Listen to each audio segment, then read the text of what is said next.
What's up guys, welcome to the video. And in today's video I'm going to be talking about nicotine and its effects on your health and your testosterone. I'm right now next to this beautiful river. It's a beautiful day out, so what better setting to have this conversation?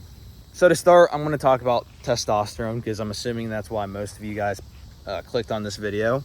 So if you actually look at the effects that nicotine has on your testosterone, they're really not great. So obviously smokers have more testosterone than non-smokers. That's probably more due to the tobacco than the actual nicotine itself. If you look at like studies with rats where they literally just gave rats nicotine, they injected it in them, usually the nicotine just lowered their testosterone. It didn't really help it at all. Now there have been some studies that showed that nicotine could help the luteinizing hormone, which is like the hormone that tells your testicles to make more testosterone. This is true. However, nicotine also affects your sleep and other things inside your body. So overall, even though the luteinizing hormone does get helped out, all the other things weigh it down more than the luteinizing hormone can make up for. So it overall just lowers your testosterone. And getting into the health things, nicotine is really, really bad for your sleep. If you don't know, it makes it a lot harder for you to enter the deeper sleep stages. And those are the sleep stages that you need the most. That's where your body actually reorganizes things, gets things all better. It helps out your memory and everything like that. And nicotine really makes it a lot harder for you to go into those deep sleep stages. Now, nicotine has also been shown to help out with brain function and stuff like that. So there are health benefits to it. However, as I said, there's also a lot of drawbacks. Food cravings are another big thing. Nicotine has been shown to kind of curve food cravings and make it so you don't eat as much. And this is true while you're actually actively doing it. However, when people try to withdraw from nicotine, it has the opposite effect. The cravings are massive, and the cravings, they're not for healthy food. They're for junk food. They're for just bad things that are going to destroy your body. So overall, nicotine has a very complicated relationship with your health and testosterone. It kind of helps it and hurts it at the same time, but overall, it kind of net hurts it. So talking about some other things that are very noteworthy, as I said, smokers tend to have a lot higher testosterone than non-smokers. Now, is this because smoking actually increases testosterone, or is it just correlation causation? Because obviously the people who smoke aren't going to be the liberals with lower testosterone. They're going to be more of the high testosterone guys. So is it actually the smoking that increases testosterone? Or is it just the fact that the people who tend to smoke tend to also have higher testosterone? And overall, it's actually a combination of both. Even though the whole correlation causation thing with smoking is true, the results are very significant, past the point to where even correlation and causation can solve everything.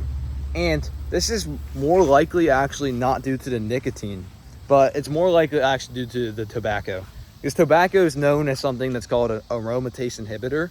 And aromatase is an enzyme in your body that converts testosterone to estrogen. So as I said, tobacco is an aromatase inhibitor.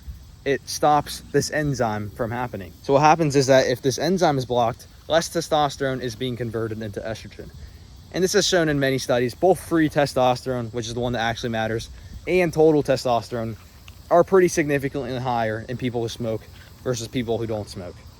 But this actually comes, as I said, from the tobacco itself, not the nicotine. So if you're taking Zins or you're getting nicotine in ways without the tobacco, then you're really not getting the benefits of this. Something else of note is that smoking and nicotine in general has been shown to drastically increase your chances of erectile dysfunction, almost 3 times. And this is actually due to the fact that nicotine constricts your blood vessels and makes it a lot harder, obviously, for you to get an erection. So overall, if you're looking at all the evidence, I'd say nicotine is definitely not worth it.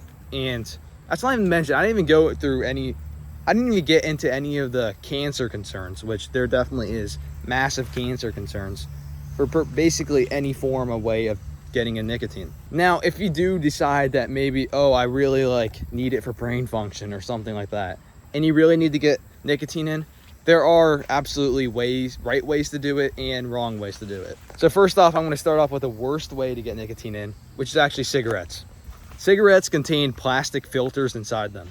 And obviously, when you burn the cigarette, you're smoking up these plastic fumes that are toxic for your entire body. On top of that, with cigarettes, you're deeply inhaling the smoke, which is going to drastically increase your chances of getting lung cancer and other forms of cancer. Another terrible way is vapes, because as I said, same thing with the plastic.